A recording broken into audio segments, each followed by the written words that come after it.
নমস্কার, কুহুস ডায়েরিতে সকলকে স্বাগত।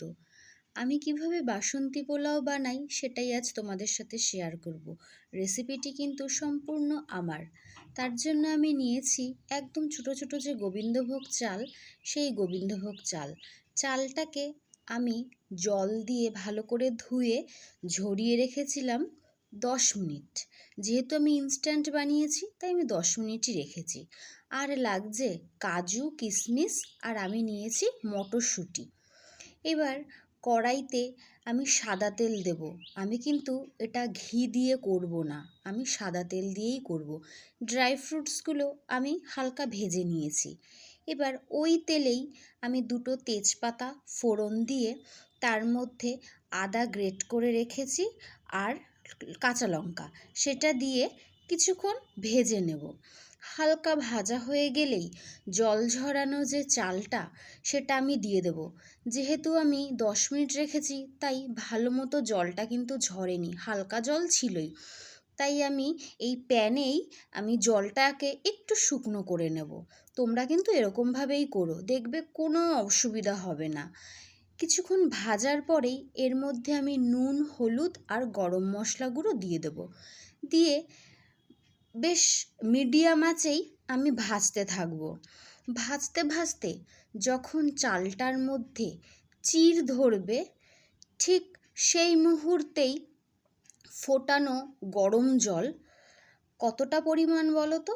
আমি যে বাটিতে গোবিন্দভোগ চাল নিয়েছিলাম সেই বাটির আমি 1 বাটি চাল। তোমরা ওই যে মেজারমেন্ট কাপে বা বাটিতে নেবে সেই কাপেরই যা চাল নেবে তার 1.5 ভাগ দেবে। মানে আমি 1 বাটি চাল নিয়েছি আর জল দিয়েছি হলো 1.5 বাটি।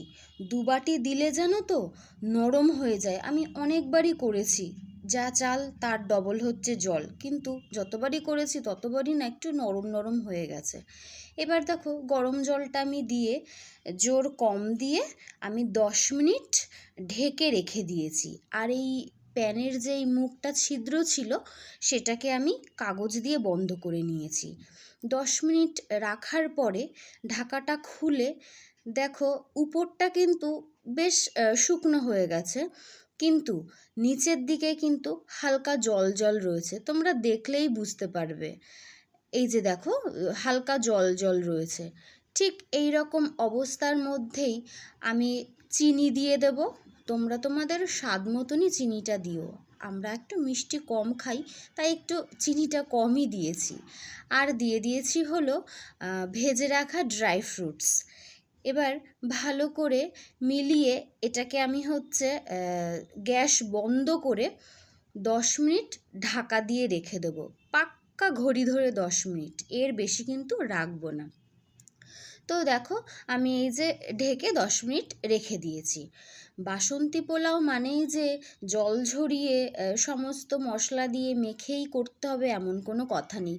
তোমরা চাইলে এরকমভাবেও করে দেখতে পারো। এই যে দেখো আমি ঢাকা খুলে একদম ঝরঝরে তৈরি হয়েছে বাসন্তী পোলাওটা। তোমরা ভিডিওটা দেখেই বুঝতে পারছো কতটা ঝরঝরে হয়েছে পোলাওটা। আর বিশ্বাস করো আমার কথা শুনে খেতে কিন্তু খুব সুন্দর হয়েছে। ভিডিওটি দেখার জন্য অসংখ্য ধন্যবাদ।